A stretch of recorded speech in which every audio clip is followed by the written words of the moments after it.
Dennis Prager here. Thanks for listening to the Daily Dennis Prager Podcast. To hear the entire 3 hours of my radio show, commercial-free, every single day, become a member of Pragertopia. You'll also get access to 15 years' worth of archives, as well as the daily show prep. Subscribe at Pragertopia.com.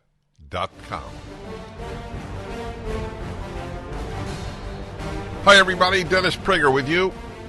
Hope you had a good weekend, at least better than the previous one, let's put it that way. I will get into some very important ideas with regard to reactions. Reactions to the Middle East are as important as what happened in the Middle East, because moral clarity is the most important thing the humans can have, and we don't have much. But I'm going to begin with a story that has nothing to do with the Middle East. And there we go. Well, wouldn't you know, my mouse is acting up. Anyway, the story is remarkable, and it comes from, of all places, The Guardian. I just want to give you an idea of the ongoing assault on our country from the left. California students can no longer be suspended for, quote, willful defiance. Could nationwide change be next? See that one? You know, I have said since I began broadcasting, we think of Roe v. Wade as the America-transforming Supreme Court decision, but the truly transformative decision was 1962, when the Supreme Court outlawed prayer in school, even if there was no denominational intent. In other words, it wasn't a Christian prayer, wasn't a Protestant or Catholic prayer, wasn't a Mormon prayer, wasn't a Jewish prayer, wasn't a Muslim prayer. It was just a prayer. Basically, that God bless our teachers and our parents. That was basically, it was a few sentences. I'll get it for you. Let's dig that up. I always like reading it to give you an idea of how sick that Supreme Court was. The leftist assault on the foundations of the country go back longer than people think. After all, these members of the Supreme Court were not born in 1962. They were more likely born in 1900. So they grew up learning this stuff. Bad stuff. And I said very early on in my broadcast career that American students, not all by any means, but a fair number went from blessing their teachers to cursing their teachers. And now, apparently, in California, you can curse your teacher. I assume it now will be legal. F you, teach. Governor Gavin Newsom banned the punishments that disproportionately harm Black, Latino, disabled, and low-income students. So remember, the left never asks, does Group A actually engage in certain behaviors more? They look at the consequences. Do you understand how that rips apart a society? Are those groups more defiant, or is it a bigoted culture that just says, oh, you're a black student, and therefore I declare you defiant? More than a decade ago, when he was a teacher and school counselor, Amir Whitaker was called into a Los Angeles classroom to support a student in a disciplinary situation. A black girl had been humming in one of his white colleagues' classes. His fellow teacher, Whitaker said, had asked the student to stop humming to no avail. Now, I didn't read the entire piece, so I am learning about this specific as you are. I perused it, and I knew what obviously the topic was. So let me ask you a question. You're teaching a class, and a student is humming while you're teaching the class. Is that disruptive? Now, I'll tell you why I'm laughing. The fact that I have to ask the question. All right, let's see what happens. Eventually, the student was recommended for suspension for, quote, defiance.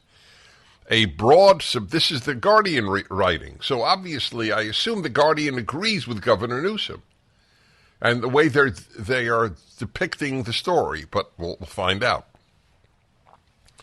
Eventually, the student was recommended for suspension for, quote, defiance, unquote, a broad subjective category that under the California Education Code meant a student, quote, disrupted school activities or otherwise willfully defied the valid authority, quote, unquote, of teachers, administrators, and other school officials.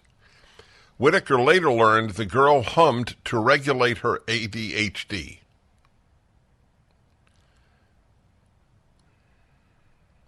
So, I'm going to stop here for a moment. The wording is what I always parse for you. So yes, it's a subjective category. Of course it's a subjective category. What are you going to do? List every possible objective fact about disruption of a class?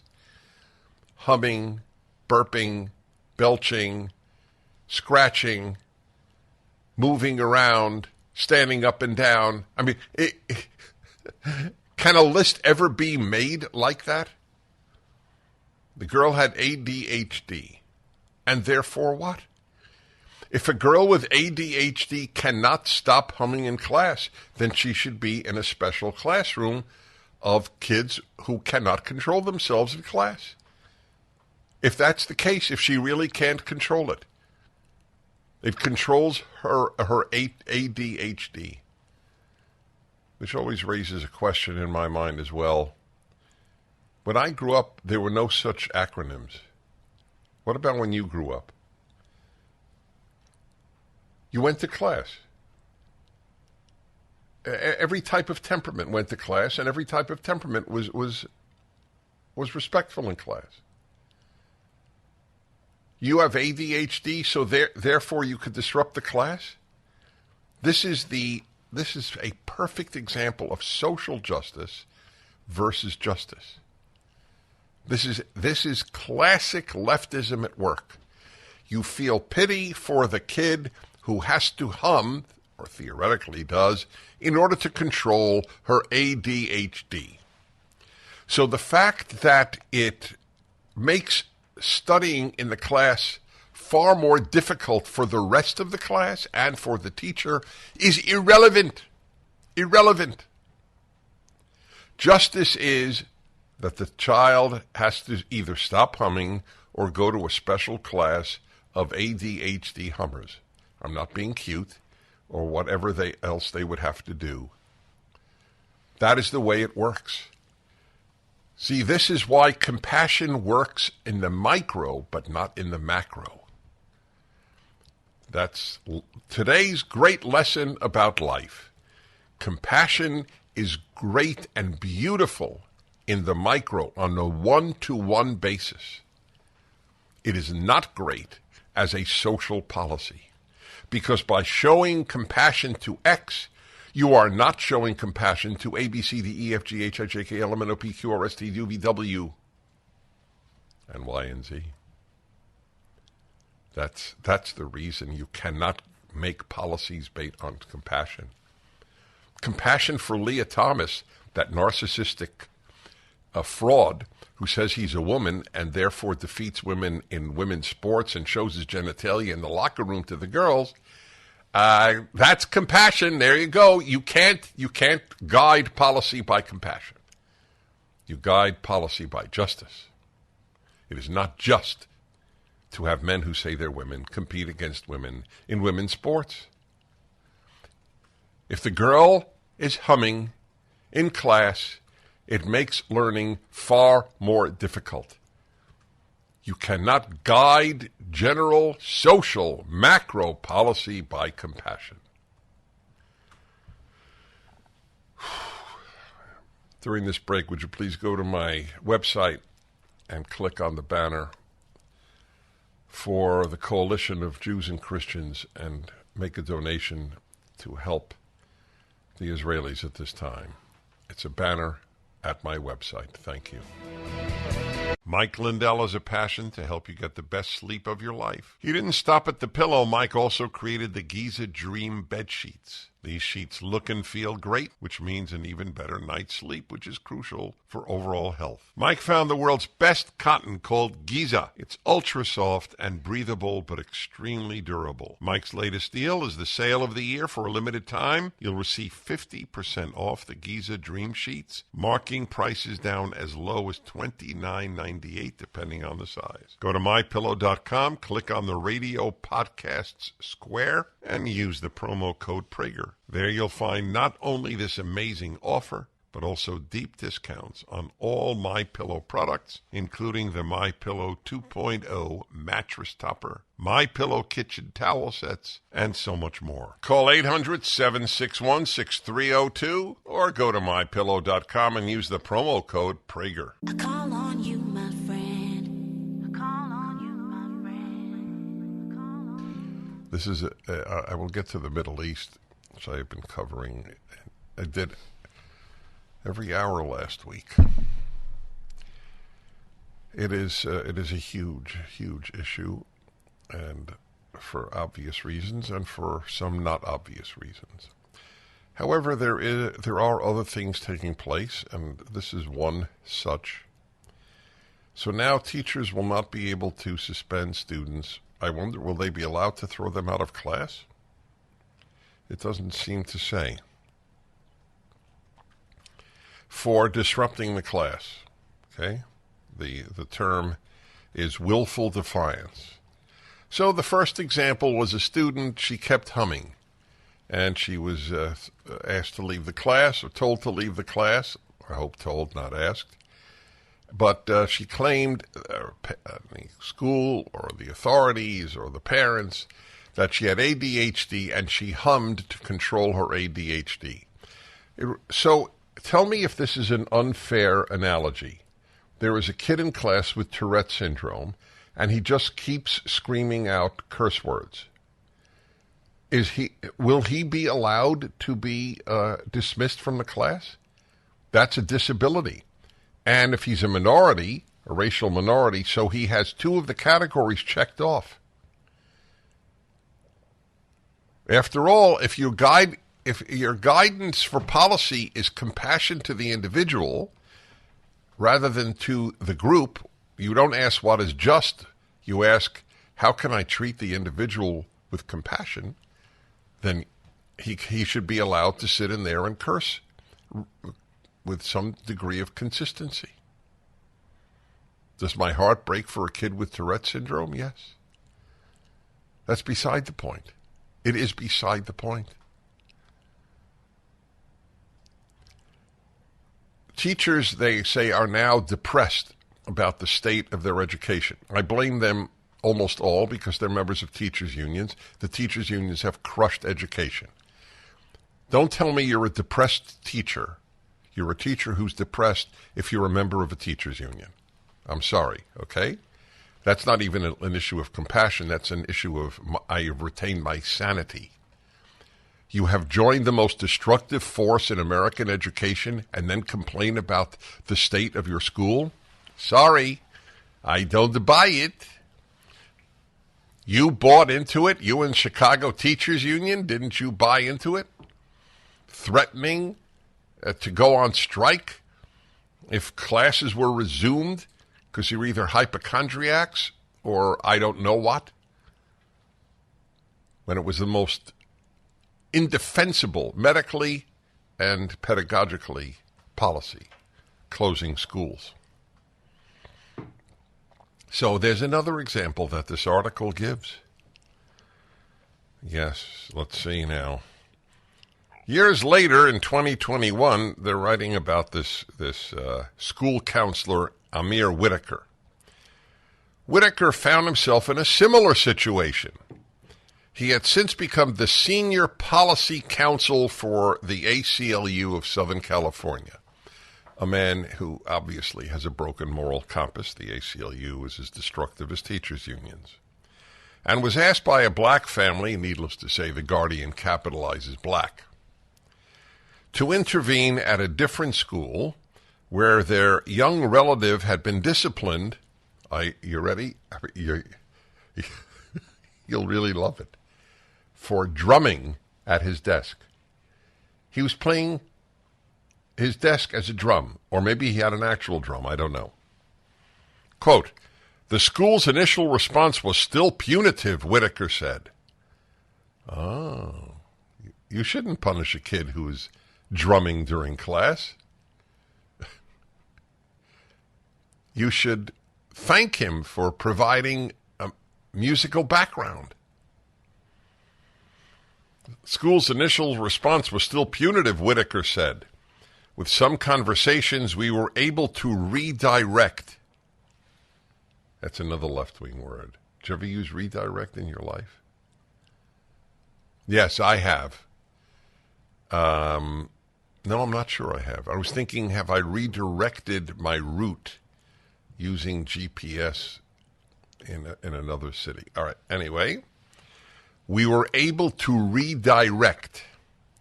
By then, Whitaker could point to examples that showed officials didn't need to resort to punishment when a student's behavior appeared disruptive. Is this beautiful? The language, my friends, is everything. It's all Orwellian. It appeared disruptive.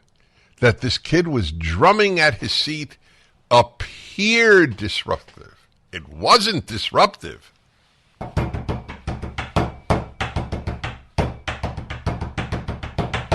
Now, let's say this was done the entire show. How many of you would keep listening? Okay? Did that appear disruptive? Or was it in fact disruptive? It appeared disruptive. Do you understand the Orwellianism of the left? This is The Guardian. That's one of the great lines. It appeared disruptive. Several California districts, including Los Angeles Unified, had banned willful defiance suspensions. The school, he said, had a social worker who could talk to and support the student, who in the end avoided suspension. That's right. We want to support you. So we want to make sure you end up a narcissist in life. That's the left. This I knew since I was in college. Leftism and narcissism are synonymous. You disrupt the class by drumming, and our left-wing reaction at the ACLU and in social work, which is virtually all members of the left, is to support you. Not support the school, not support the teacher, and not support your fellow students, but support you. And then the student avoided suspension. Not a great ending? When the government used emergency edicts during COVID to restrict the gathering and worship of churches, 3 pastors facing the risk of imprisonment, unlimited fines, and their own churches being ripped apart took a courageous stand and reopened their doors in the face of a world that chose to comply. The Essential Church is a feature-length documentary that explores the struggle between the church and government throughout history. This fascinating story uncovers those who've sacrificed their lives throughout history for what they truly believe in. Rediscover why the church is essential and how we prove that this stand remains true from a scientific, legal, and most importantly, biblical perspective. This is not your typical movie. It'll change your life. You need to see this movie with your friends and family. The Essential Church is streaming today exclusively at salemnow.com. That's Essential Church, streaming at salemnow.com. So this has been a week of clarity. Clarity is almost everything, moral clarity. Finally, a lot of liberals are awakening, no leftists that I know of are, but a lot of liberals are awakening to the fact that the Palestinian leadership, certainly in terms of Hamas and in terms of Palestinian supporters all over the world, want to wipe out Israel. I mean, wipe it out. In other words, murder its inhabitants and destroy the state. There is no other such hatred on earth, to murder its inhabitants, and you saw what happened. Please, I beg of you, it's free, so I have no financial interest here. Watch my video that I made, was it 10 years ago? What is it titled? I never remember the exact title.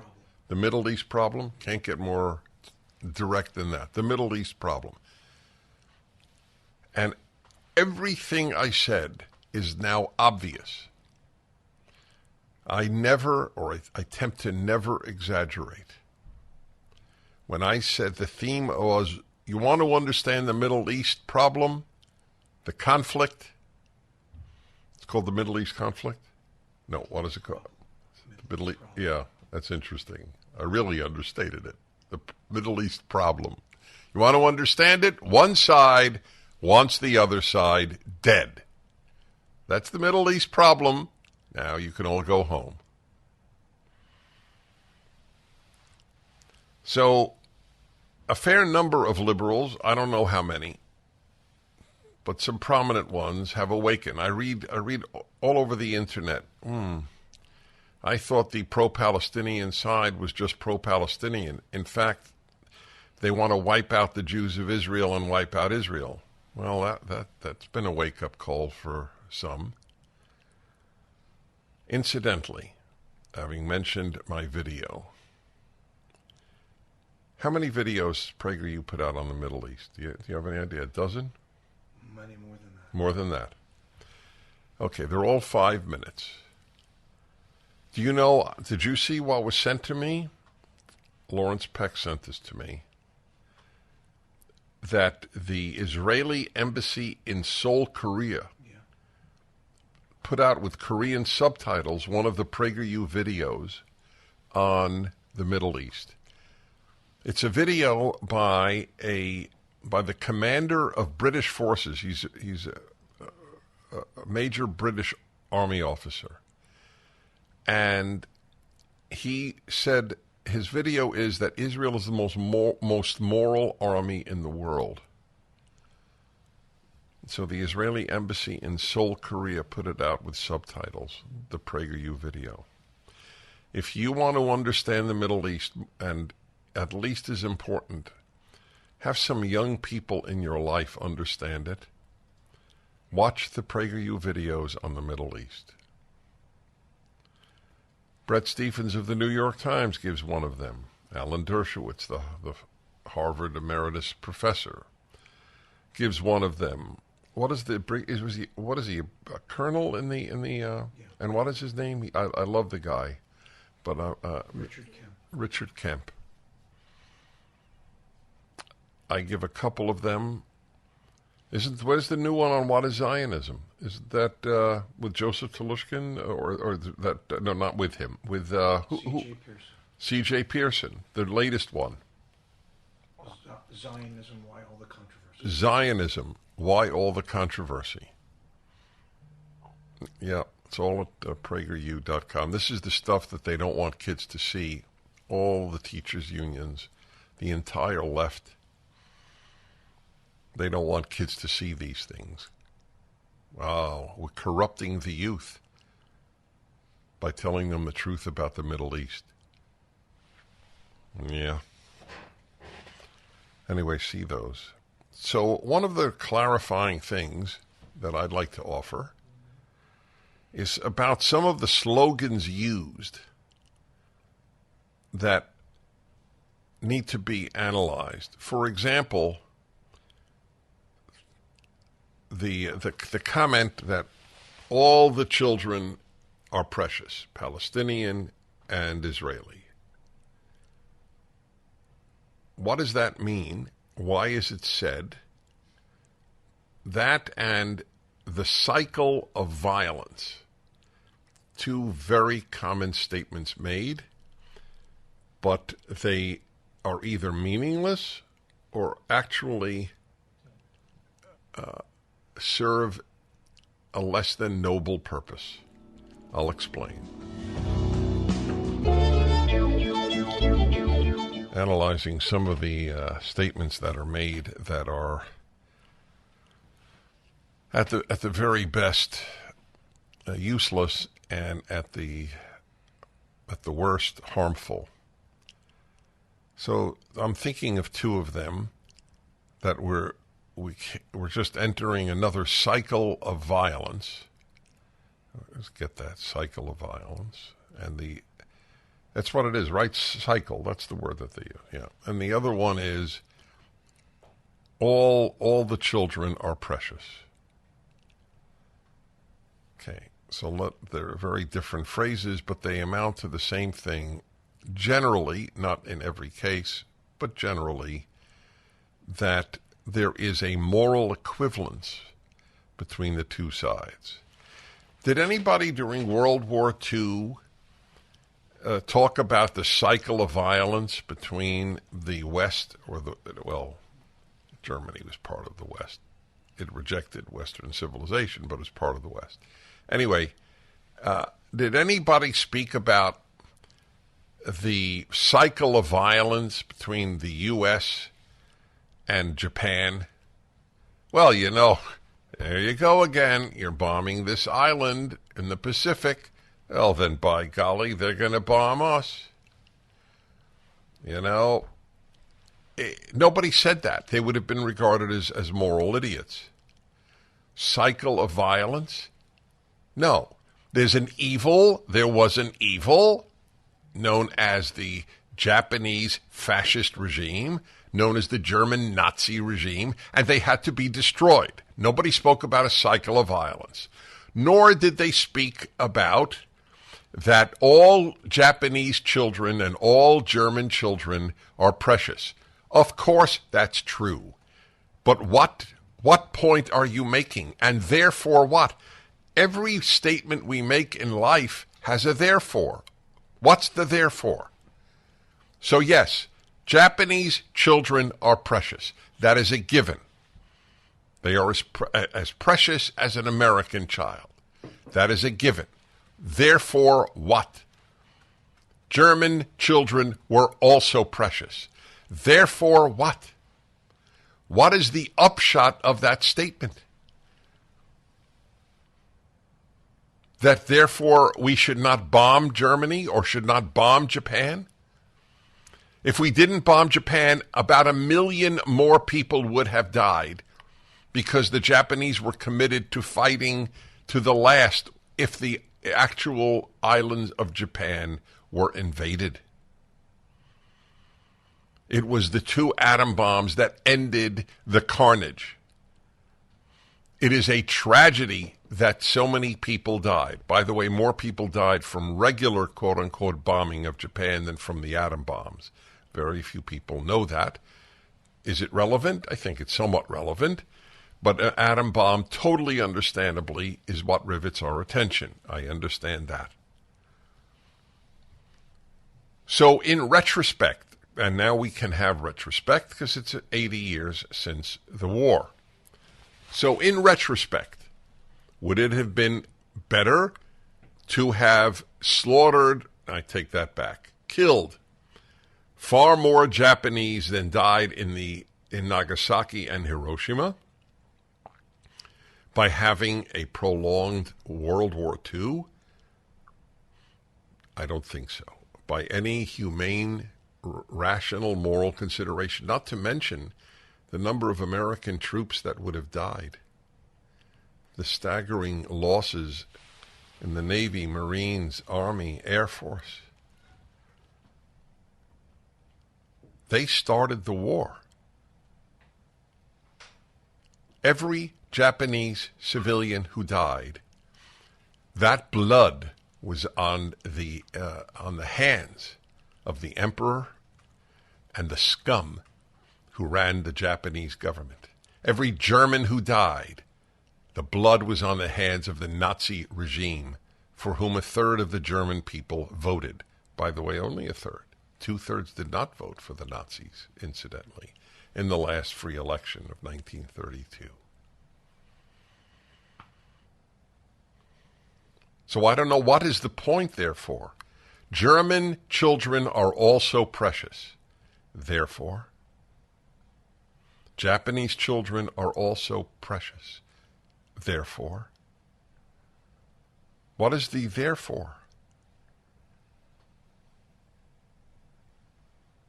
Who was the one of the writers I was reading, was it Bret Stephens? That every dead Palestinian, the blood is on the hands of Hamas. Yeah, that's Stevens. Which is, of course, what I've been saying, but it's a relief to see others say these things. Bret Stephens writes for the New York Times. He's the one, or maybe there's two, I don't know. I can't think of a truly pro-Israel columnist. I'll bet the vast majority of the columnists at the New York Times write nothing about the Middle East. You know? That's also indicative. That's a little lesson here. Talking about the Middle East, please go to my website and click on the banner to help Israel. The Conference of Christians and Jews. Is that the name of it?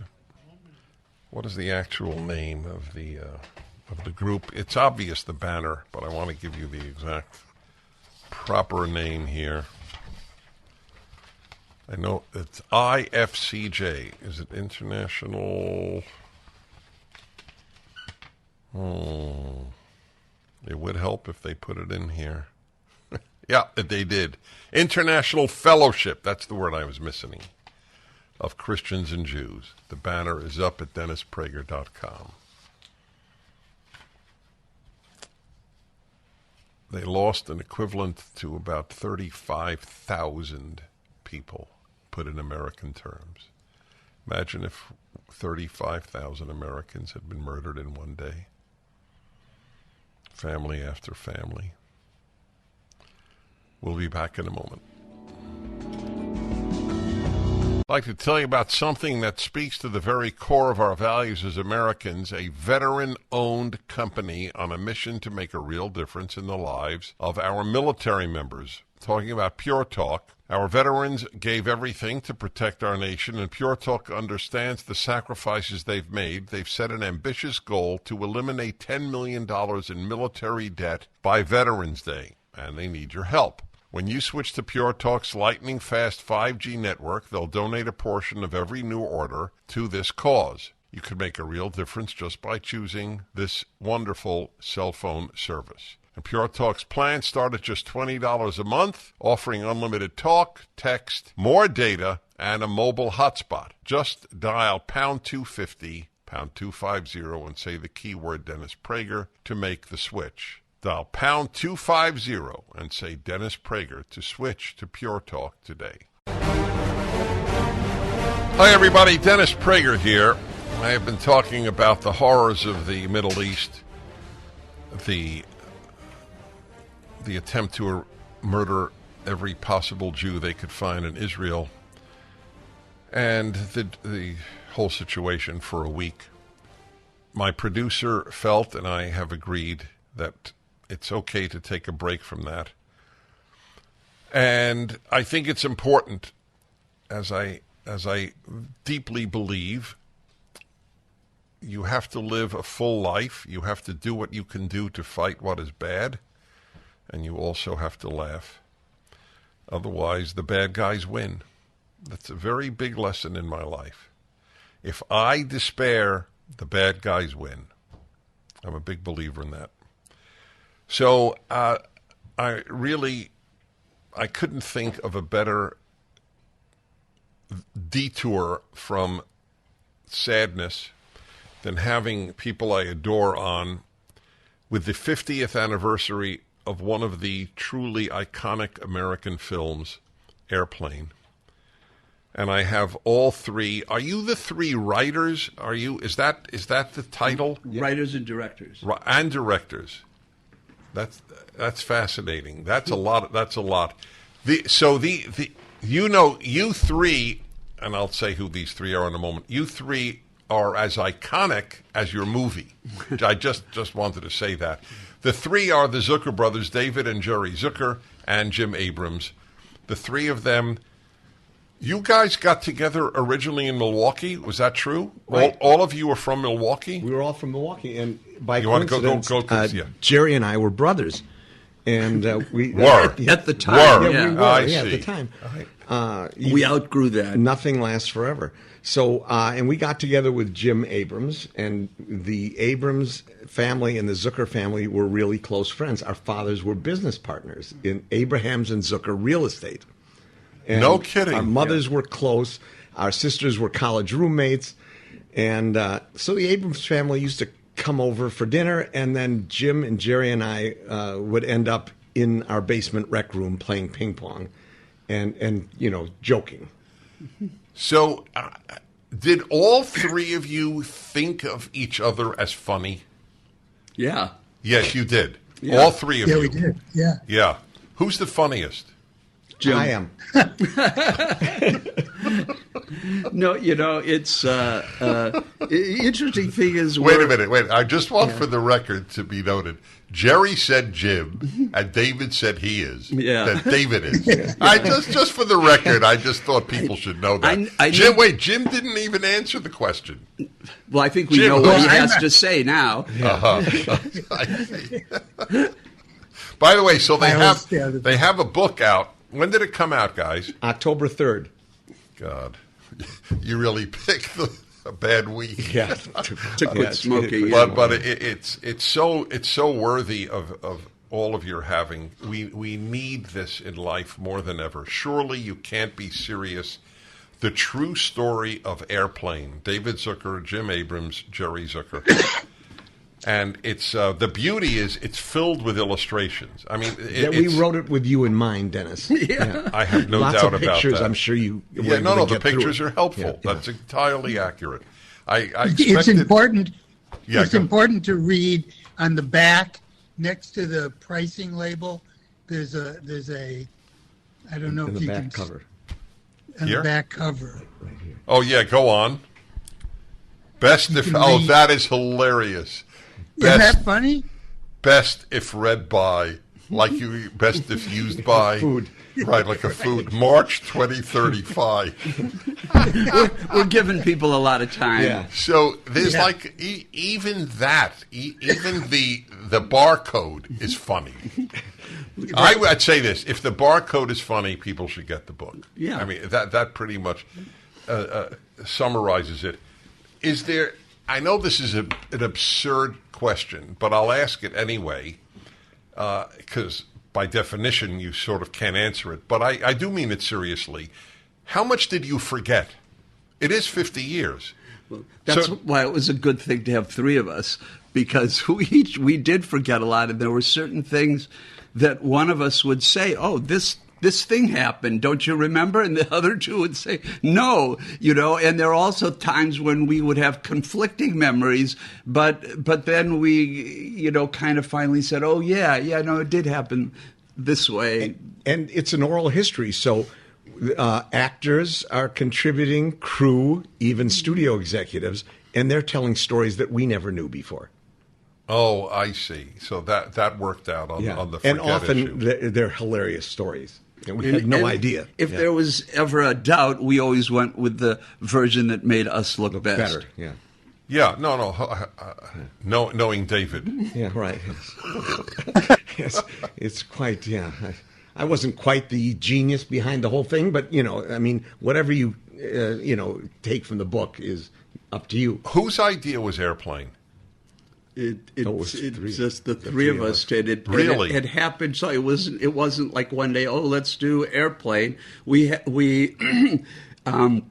when we were doing the theater, we used to record these late-night movies because the commercials between these old late-night movies were funny, and we could spoof them and use them.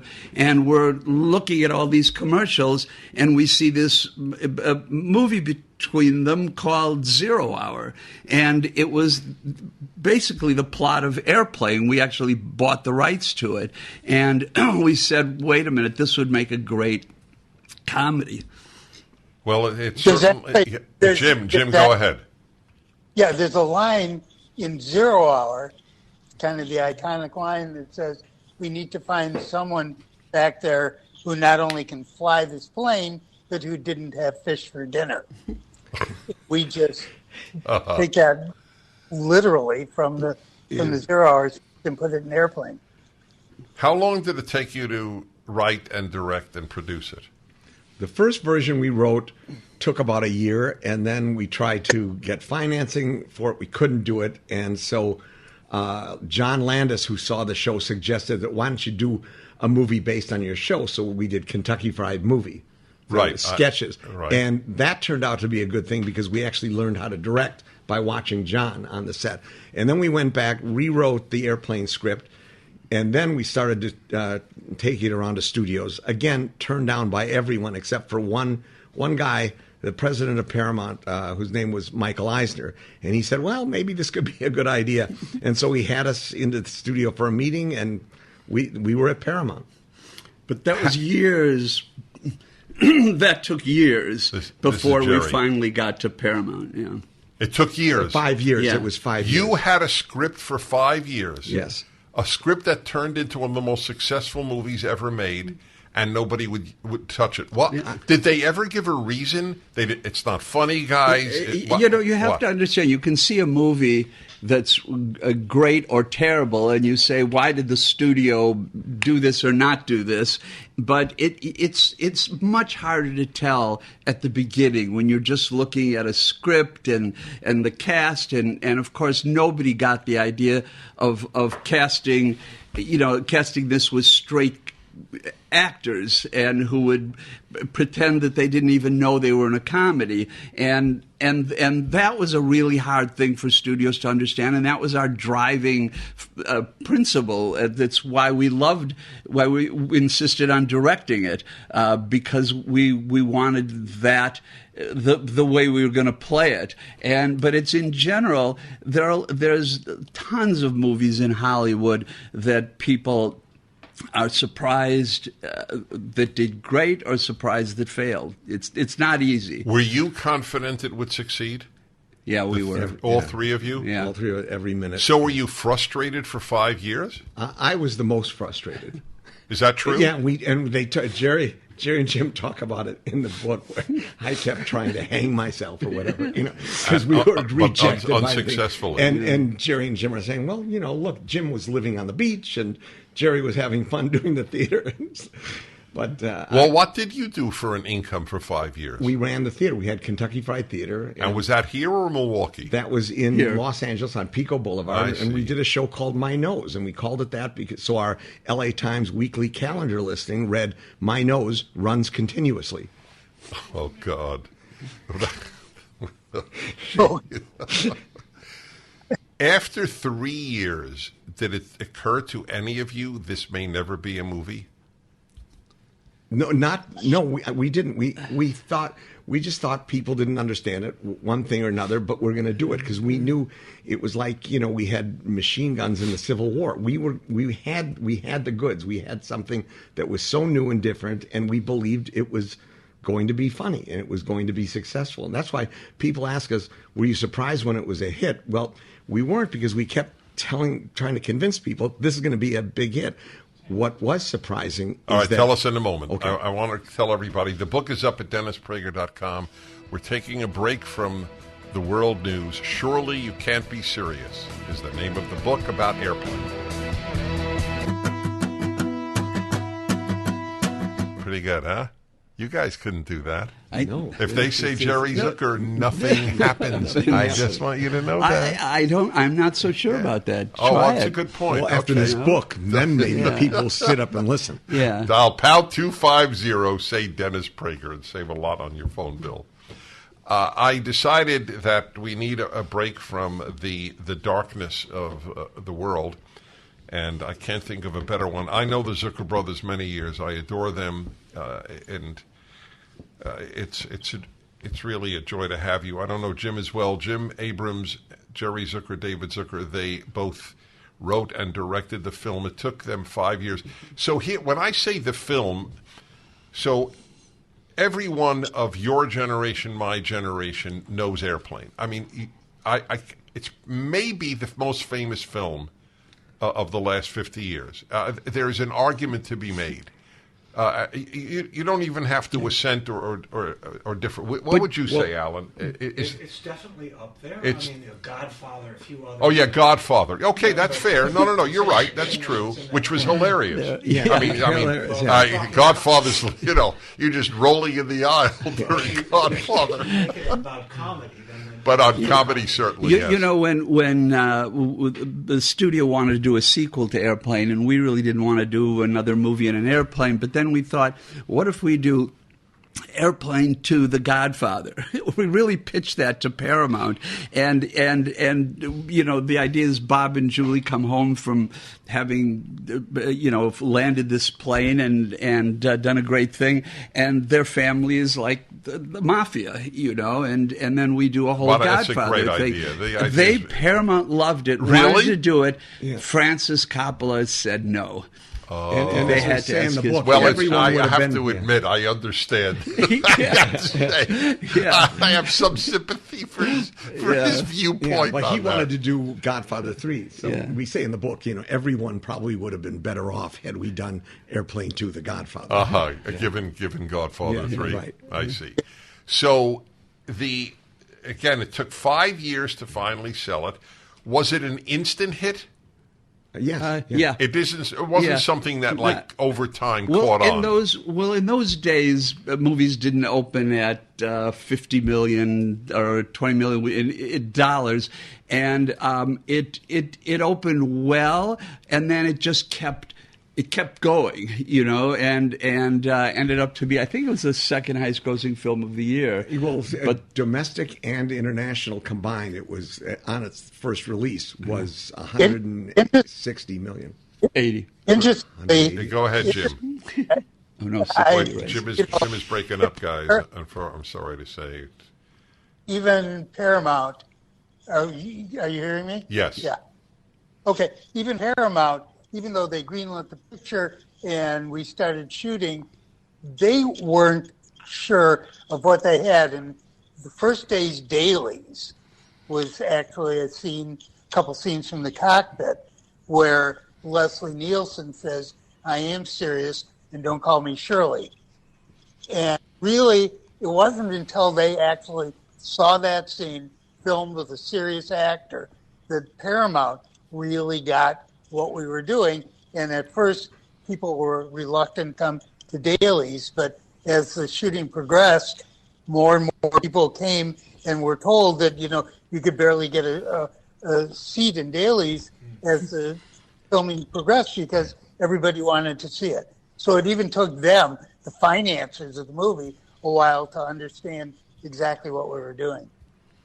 How long? So in those days, it's so funny for us to say in those days because we were all alive in those days. Yeah. But all right, in those days, what I recall, and I know the least of all the people in this room about movies, but a movie would come out, and I remember I grew up in Brooklyn, and there was a theater near our house, and my mother would say, "If you want to see this movie, you better see it now because in 2 weeks it's gone." That's the way it worked. Yeah. Is that the way it worked, including with Airplane? Yeah. Did it stay in theaters? There was they would do an initial release, and then they would do a secondary release maybe 5 months later, which didn't do it never did a lot of money. But that was it until it came out on video cassette. And Which was how many years later? When did video cassettes come in? I can't. Well, they had them with Airplane, but it was a year later. But Airplane kept playing. I mean, if a movie did well, it kept playing week after week. Oh, so in that's what I'm theaters. asking. Right. Yeah. Oh, so yours did. Ours Yeah. did. We stayed because, the studios had what they called 90-10 deals. was it 90% for the theaters the first week, and then it kept 90% for the studios the and first 10% week, yeah. for the studios. But I don't know if they had those deals then. I'm not sure. But then as time goes on, it shifts in favor of the theaters. Did so the anybody theaters give you a bad review? Yeah. Who was it? Pauline Kael gave us a. What was that, the New Yorker? Yeah, and said there's not a comedian in the bunch. In the whole movie, and that is precious. And in fact, I'm sure she regrets writing that. We're big fans of Woody Allen, and I actually had the privilege of meeting him in New York back in the mid '80s, and I ran into him at a Knicks game, and so I kind of gushed about how we loved his movies, and he was our idol. All he wanted to talk about was Airplane, and he said that the first time he saw it, he was sitting next to Pauline Kael, and she hated it. And Woody Allen's going, no, don't you see? This is brilliant. This is great. It's funny. So, and she just said, no, I don't get it. What is this? A bunch of puns. That is so. It's funny. Talking about Woody Allen and not getting it. I saw one of his great classic early movies. I was touring New Zealand in my 20s, so I went to a new Woody Allen movie, and I realized after about 20 minutes I was the only person in the theater laughing. I was so self-conscious. Bananas, was it? It might have been Bananas, and New Zealand. This was not New Zealand humor. Yeah. But Airplane apparently was international. Well, it did cross those lines because everyone worldwide shared the references of those old movies and Airliner and Trouble movies, so they got it. Well, to this day, people will say to me as a joke, "Don't call me Shirley." That is part of the lexicon of the English language. Yeah, and David Letterman says in the book, he says he's driving in New York with his son, and his son says, "Dad, move over a lane." And Letterman said to his son, "Okay, I'll move over, but don't call me Elaine." We'll be back in a moment. The book on Airplane, Surely You Can't Be Serious, is up at DennisPrager.com. So I'm taking a break from the darkness of the news because it doesn't help to be dark. It helps to fight. And it also helps to laugh. Two terrific men that I know. Jim, I don't know as well, but the three who wrote the classic. It's truly a classic. It's an icon of film, Airplane. It's the 50th anniversary, and they have written a book filled with photos. It's terrific, a terrific book. And I am very pleased that these guys just signed a copy to me. Surely You Can't Be Serious, the true story of Airplane. David Zucker, Jim Abrahams, and Jerry Zucker. The Zucker brothers and Jim Abrahams. Okay, so everybody who has seen the movie has a favorite scene, or two favorite, or three favorite, but favorite. And it's inevitable. So mine might be when... Was it one of the women passengers was a bit hysterical? Goes hysterical because there's airplane. What is turbulence? Right. So passengers line up to smack her. Now, to say that is politically incorrect is to give new meaning to the word politically incorrect. So. How did you come up with that idea? They told me to ask you, Jim. Well, it was largely based on many experiences I had myself on airplanes. No, that's not. Not true. Right.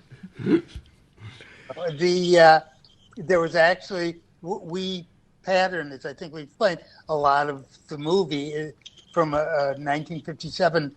Movie called 0 Hour, and there was a scene in 0 Hour where a woman goes hysterical like that, and they actually push her a little bit, and so we wrote that scene into Airplane, but just enhanced it some.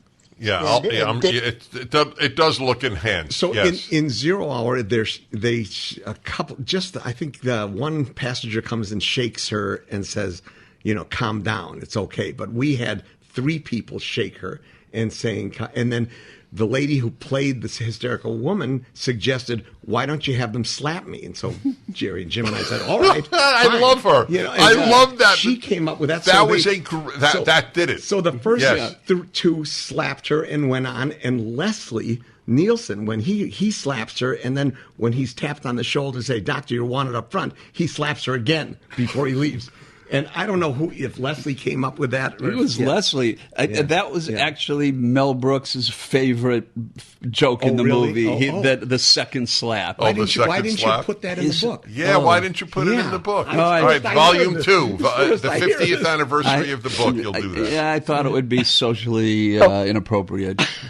One of the few things that was improvised in the movie was when we saw how well that worked, we thought, well, wouldn't it be fun to extend the line of people who were waiting to slap the woman?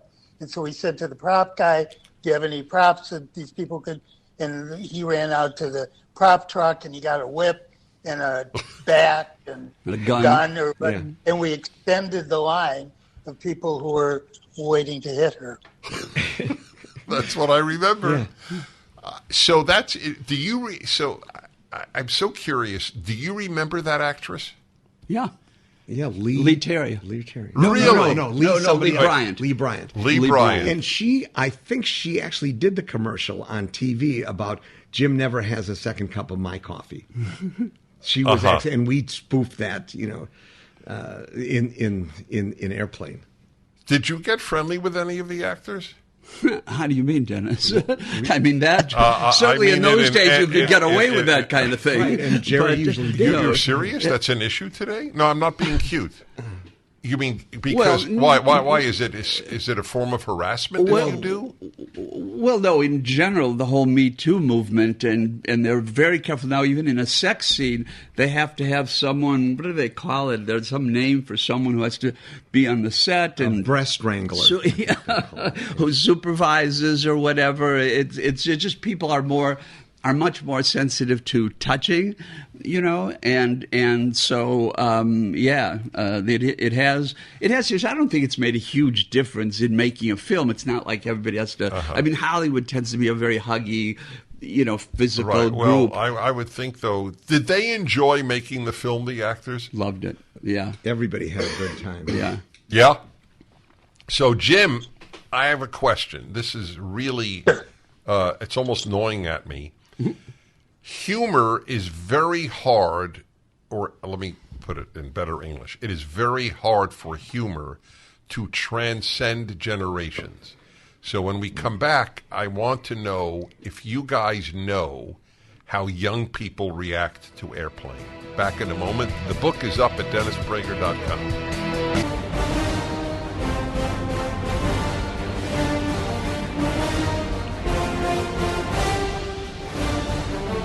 Hello, everybody. Dennis Prager here. I took a break from the very heavy stuff that I've been talking about for a week in this last hour with the writers and directors of the epic film, the hilarious comedy Airplane. There's a lesson in that. Maybe it's worthy of the happiness hour. And that is that despair, I've been saying this now in other contexts about America specifically and Americans. Despair is a sin. One of the reasons that I have so much energy, same as I had when I was 25, is that, well, one is luck. I can't discount that fact, whether it's good genes or whatever it is. And of course, an incredibly rich life with people.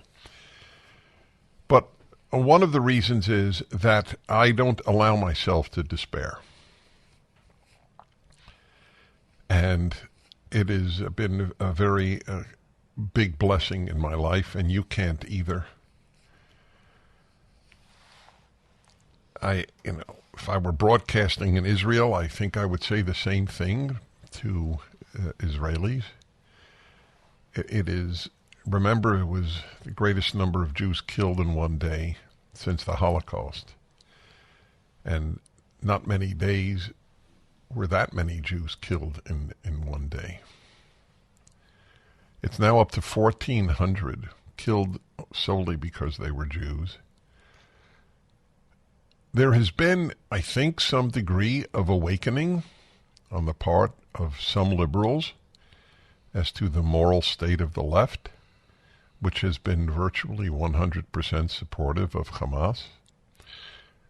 And equally important, an awakening with regard to the pro-Palestinian, quote-unquote, groups, like Students for Justice in Palestine and similar groups.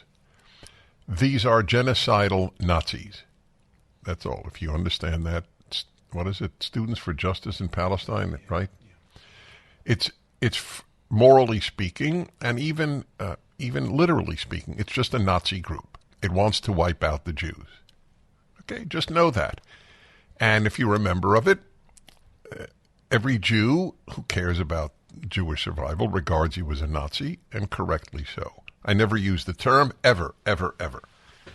Nazi should be only used for those who wish to wipe out the Jews. That's what the Nazis wanted in the 40s, and that's what these Nazis want in the 2020s. Well, they wanted it for decades now.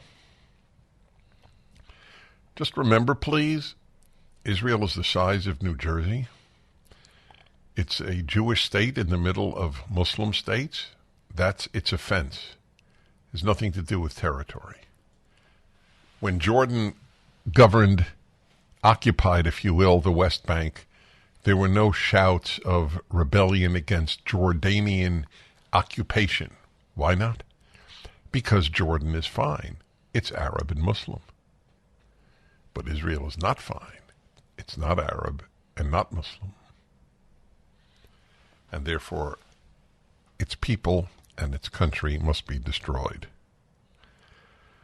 That's the awakening that some people are having with regard to the, quote, pro-Palestinian groups. And it has caused on our college campuses a certain degree of real, genuine rifts. And that is a very important thing to happen, because that means that there is some degree of moral clarity. Bill Maher had an interesting take on this. Anti-Israel, pro-Hamas views are a majority at schools that end up producing people who hold power. On Friday's broadcast of HBO's Real Time, host Bill Maher stated that anti-Israel and pro-Hamas sentiment is a majority view on elite campuses, which is a problem because those campuses, quote, the mouth of the river from which most of this nonsense flows, and they're very influential, and these are the people who graduate and become the a-holes, except he used the term, I can't on radio, in society. That's been a wake-up call. Remember, I read to you last week, a member of the chairman, not a member, the chairman of the board of directors or overseers of the Wharton School at the University of Pennsylvania said, don't give money to your university. How's that? The chairman of the board of the Wharton School at UPenn, as it's called, University of Pennsylvania, which is an Ivy League school. Don't waste your money. Do not give any money to a university. I mean, there are exceptions like Hillsdale, but we all know what he meant. I've been saying that for decades. Bill Maher is an interesting... Bill Maher is a liberal. He's not a leftist. And he is not quite put two and two together that liberals are the people who enfranchise the left, but it's okay. He says a lot of truth, and I salute him for it. Maher said that he's not sure that the pro-Hamas faction on the left is that small anymore and has grown significantly. Quote, I don't think it's a minority on elite campuses, which are the mouth of the river from which most of this nonsense flows. I read to you that quote. Author and Tablet magazine columnist Jane Kirchick remarked, quote, this is a movement that claims that misgendering someone is a human rights abuse. I know where he's going.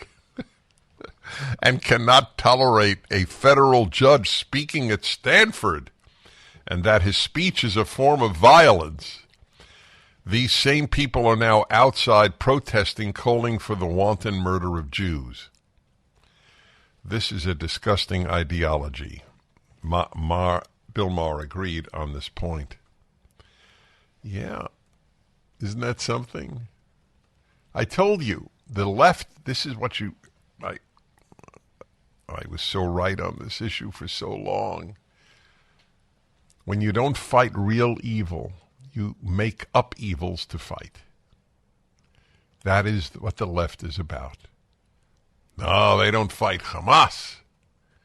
They fight misgendering.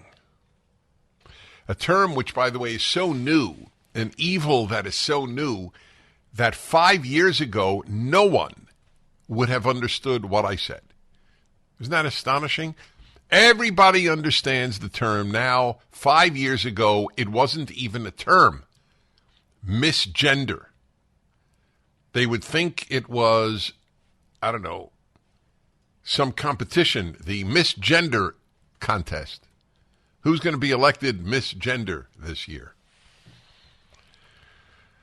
Maher stated the elite colleges, they put out a bunch of America-hating, ahistorical hysterics. I mean, if that's not as clear as you can get about our universities from a liberal, that's what I say. There's some moral clarity coming from this.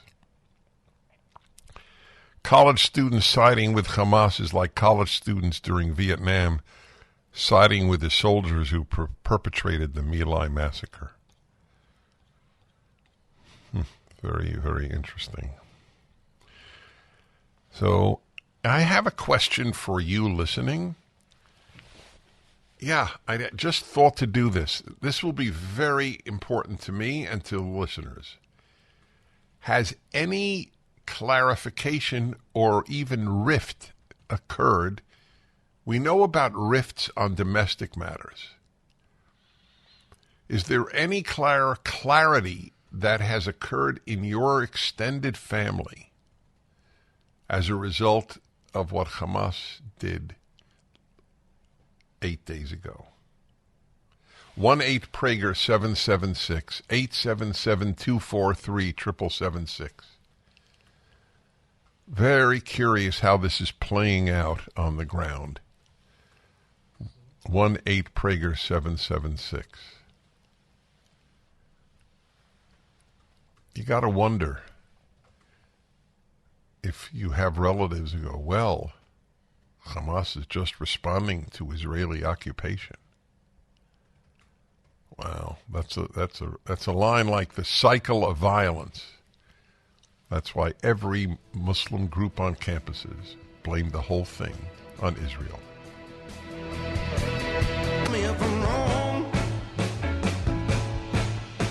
Hello, everybody. One of my favorite Americans is a very young one named Aryeh Leifert, the champion swimmer, who has devoted her life now to protecting women's sports from men who say they're women. And she has her own organization at the Leadership Institute, the Aryeh Leifert Center at the Leadership Institute. I had her on the show, teamriley.org. I had her on twice, I believe. Did I have her on twice? Or did I just meet her a second time? I don't remember, but she's phenomenal. I had her on twice. I'll have her on thrice. It's an inexplicable phenomenon that a handful of people in every generation are born to fight good fights. She's one of them. Well, this is a good fight. And you ask what you can do? Here, go to teamriley.org. That's what you can do. That's one of the many good things you can do. teamriley.org, or text the word real, R-E-A-L, as in real women, to 30102. 30102. Text the word real. teamriley.org. I talked last hour, in the first hour, about some of the cliches that we're hearing that only serve to fudge moral clarity. One of them is, here's one from Cornel West, who is a progressive hero, as they put it. As I have said for the past 50 years, a precious Palestinian child is, let's see, has the same value as a precious Israeli child. Isn't that deep? That is so deep. Wow. You know, it's a meaningless phrase, given that one side doesn't believe it. Why doesn't he say, as I have said for the last 50 years, to the Palestinians who don't believe this? The Jews do, okay? Let's get this clear. The Jews, as the Israelis are called, they're not called Israelis nearly as much as the Jews, because that's why they're hated, because they're Jews. The Jews, as a general rule, there are always exceptions. As a general rule, the Jews of Israel know that Palestinian children are precious. And as a general rule, the pro-Palestinians do not believe that Israeli children are precious. Okay? So it's a stupid comment unless it's directed at the guilty party. It's almost like saying to a mass murderer, well, look, as I've been saying to the murdered and the murderer, everyone is precious. Okay. Would that be considered a foolish comment? As I was saying to the mass murderer and to the murdered, every life is precious. You say it to the people who need to hear it. That's whom you say it to. Anyway, I'm asking if in your family there has been clarity or what have you. I'm very, very curious. Let's see. I want to see. San Diego and Phil, hello. Oh, hi, Dennis. Yep. Yeah, I wanted to talk about a situation with my son yesterday. So my son is very involved in Israel advocacy and everything, and been very strong speaking out at everything. Now, he went to a counter rally to a pro-Palestinian rally yesterday down in San Diego, and he came back very disheartened.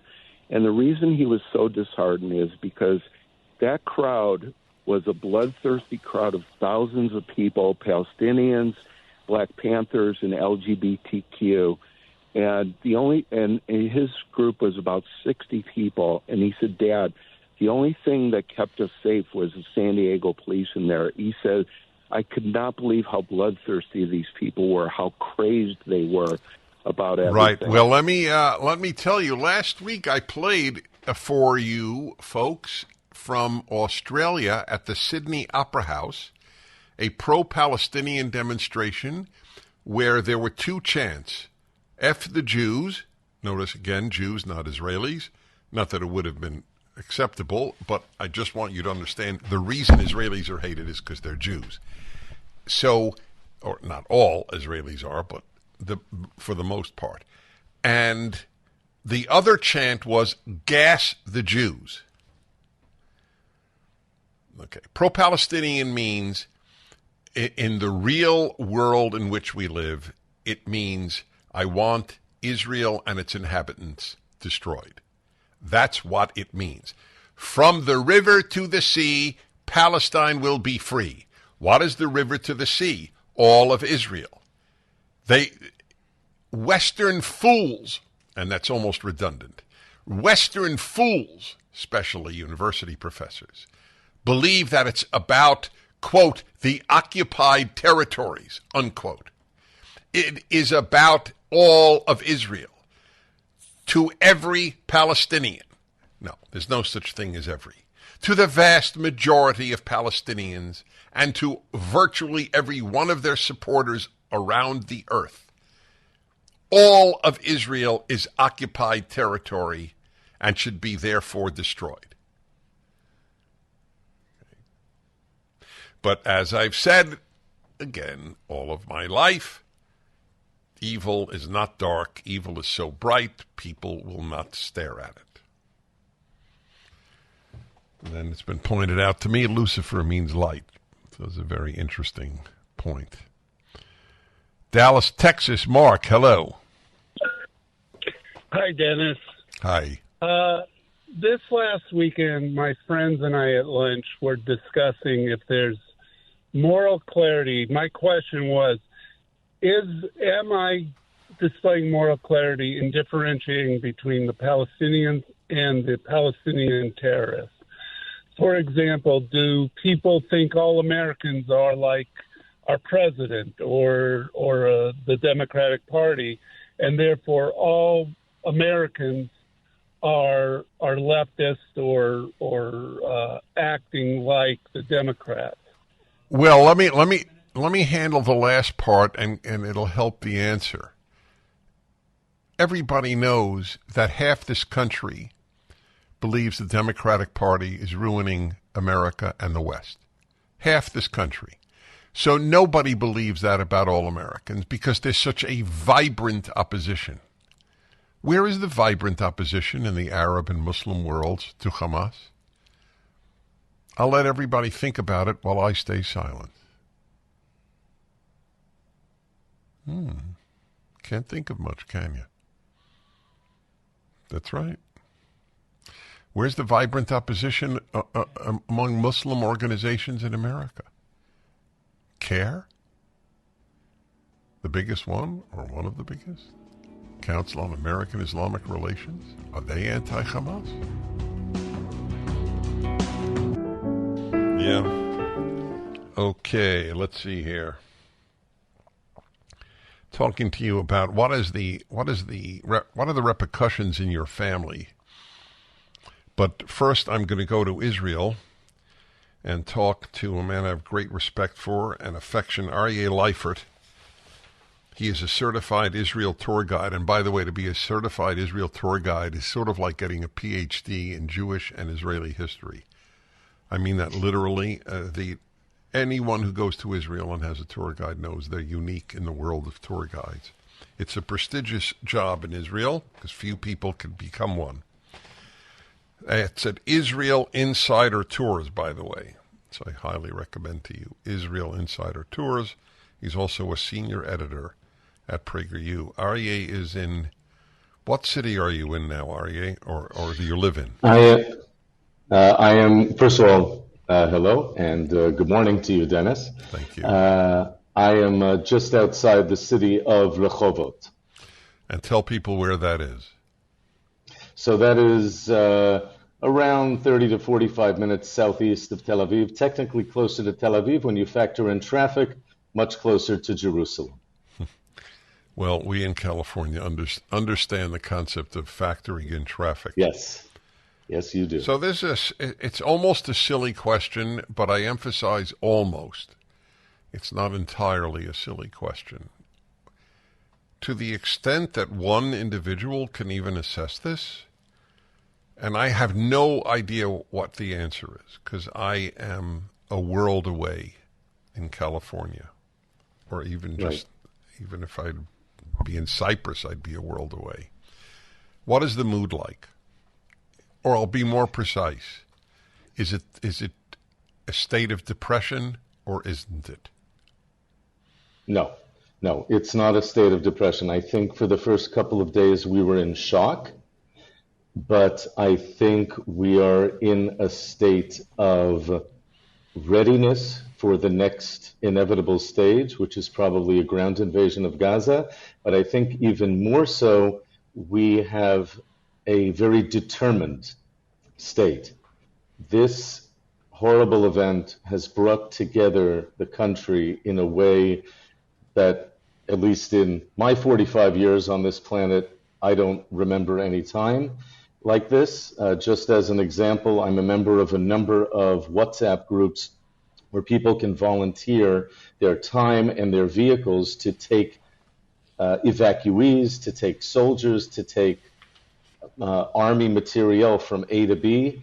And literally, if you don't respond to a request within 5 minutes of it being posted, someone else has grabbed that request.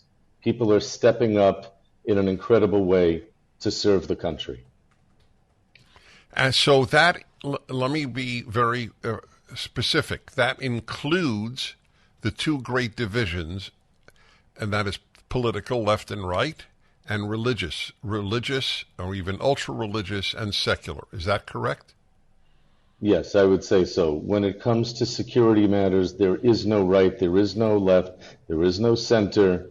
We are all Israelis. We're all in this together because we know that if one of us goes down, all of us go down. So I have not asked this to any of the people I've talked to in Israel because I didn't want to raise it the first week, but I have to acknowledge that it really troubles me. Any thoughts on how this could happen, given the sophisticated state of Israeli intelligence and security? I haven't heard that many people talking about how it could happen. I'm sure we're going to have a commission, just like we had after the Yom Kippur War, the Agranat Commission that subpoenaed Prime Minister Golda Meir. I'm sure the Prime Minister, I'm sure the Chief of Staff will be subpoenaed, but that is not the issue on the table now. It doesn't really matter why it happened. I'm happy I asked. Kick out Hamas. That's right. I get that. Okay. So, next question. Is there anybody left in Israel who doubts that Hamas and many Palestinians, not all, but Hamas and many Palestinians and many pro-Palestinians around the world want Israel wiped out the way the Nazis want the Jews of Europe wiped out? We'll answer that when we come back. I'm speaking to Aryeh Leifert with Insider Tours in Israel and a senior editor at PragerU. Dennis Prager here. Thanks for listening to the Daily Dennis Prager Podcast. To hear the entire 3 hours of my radio show, commercial-free, every single day, become a member of Pragertopia. You'll also get access to 15 years' worth of archives, as well as the daily show prep. Subscribe at pragertopia.com.